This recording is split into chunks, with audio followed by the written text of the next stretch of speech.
निर्माण में मीडिया की भूमिका है। राष्ट्र अपने आप में बहुत बड़ा शब्द है और ये शब्द ऐसा है कि राष्ट्र निर्माण की प्रक्रिया ऐसी कोई प्रक्रिया है जो लगातार अनवरत चलते रहती है। इस प्रक्रिया का कोई अंत नहीं है कि आप कहेंगे कि अब आज राष्ट्र निर्माण मेरा पूरा हो गया। हर समय बदलता, समय युग के हिसाब से चुनौतियां बदलती है, युग की मांग बदलती है, मांग के हिसाब से राष्ट्र निर्माण की प्रक्रिया अनवरत चलते रहती है।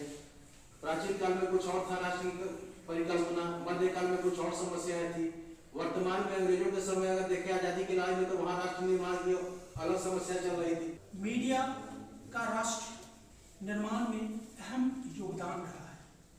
देश की आजादी में भी हमारे कई महान पुरुष पत्रकारिता से जुड़े थे और उन्होंने अपनी लेखनी के जरिए स्वतंत्रता सेनानियों में अलग जगाया, जिसका परिणाम हुआ कि हमारा देश आजाद हुआ। आज की तारीख में भी मीडिया का अपना महत्व है और आज जो भी खबरें हम लोगों के बीच परोसते हैं उसका इम्पैक्ट सिर्फ जिला तक सीमित नहीं रहता है, राज्य तक सीमित नहीं रहता है, उसका इम्पैक्ट अंतर्राष्ट्रीय स्तर पर होता है। कई ऐसी खबरें आप देखे हो तो ये है।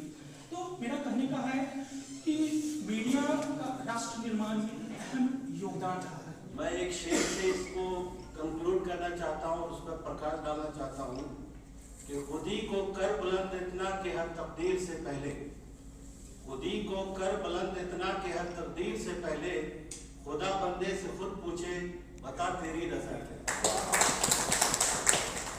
सबसे पहली जरूरी बात जो है, जो किसी भी मामले में, चाहे एक प्रशासनिक पदाधिकारी हो, एक पत्रकार हो, एक पीपल्स रिप्रेजेंटेटिव हो, सभी के लिए ये बात आयद होती है कि हम अपने व्यक्तित्व को किस प्रकार से निखारेंगे और इस पे मेहनत करने की आवश्यकता है। जैसा कि जनरल परसेप्शन है और सभी लोग जानते हैं कि मीडिया आम पब्लिक की आवाज है, तो मेरा मानना यह है कि एक आवाज को कैसी होनी चाहिए। मैं बूढ़े पुराने लोगों से सुन आया हूं कि जुबान शीरी तो मुल्क की गिरी, ये फारसी का मुहावरा है। माने अगर आपकी भाषा में मिठास है तो आप दुनिया को, आधी दुनिया को ऐसे ही लिख लें।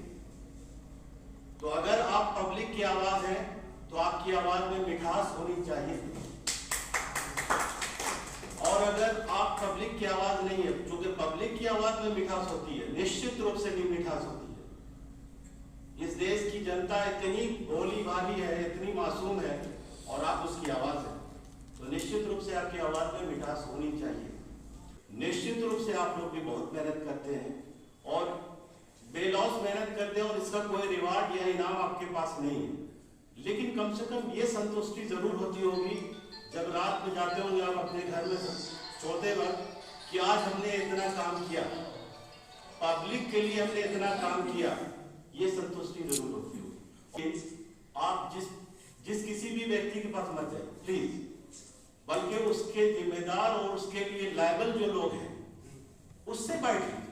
आप कभी कद घटता है इससे, अगर कहीं पे किसी जगह पे कोई कर्मचारी गड़बड़ी कर रहा है, आप उसके पास अगर जाकर करके आप माइक कमाएंगे तो निश्चित रूप से, और उसको आखिर अंजाम तक नहीं पहुंचाएंगे तो उसका मनोबल बढ़ेगा।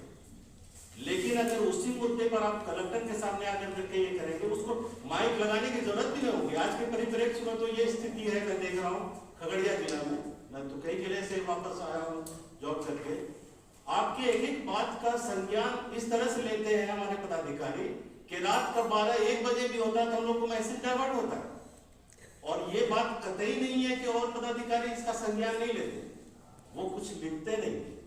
आपके इस कमेंट पर चूंकि सबकी एक अलग अलग सीमाएं हैं, आप सोचते होंगे कि हमने मैसेज डाला, एडीएम साहब ने कोई कमेंट नहीं किया, हमने मैसेज डाला, एसडीओ साहब ने कोई कमेंट नहीं डाला।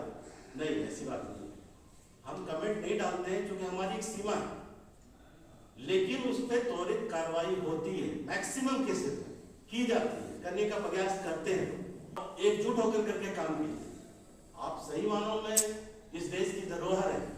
आप खगड़िया के जिला के लिए तो कम से कम यहाँ के प्रशासन और यहाँ के लोगों की उम्मीद है, इसलिए आपस में मत बढ़िए, आपस में एकजुटता के साथ रहिए और अपने व्यक्तित्व में निखार लाइए, अच्छे लीडरशिप के साथ काम करिए और प्रशासन के विकासात्मक कार्य और ऐसे पदाधिकारी जो कि बहुत अच्छा काम कर रहे हैं और करने का प्रयास कर रहे हैं, उनकी शक्ति बनिए। पब्लिक के लिए जो काम जिस हद तक किया जा सकता है उसको करिए, लेकिन उसका एक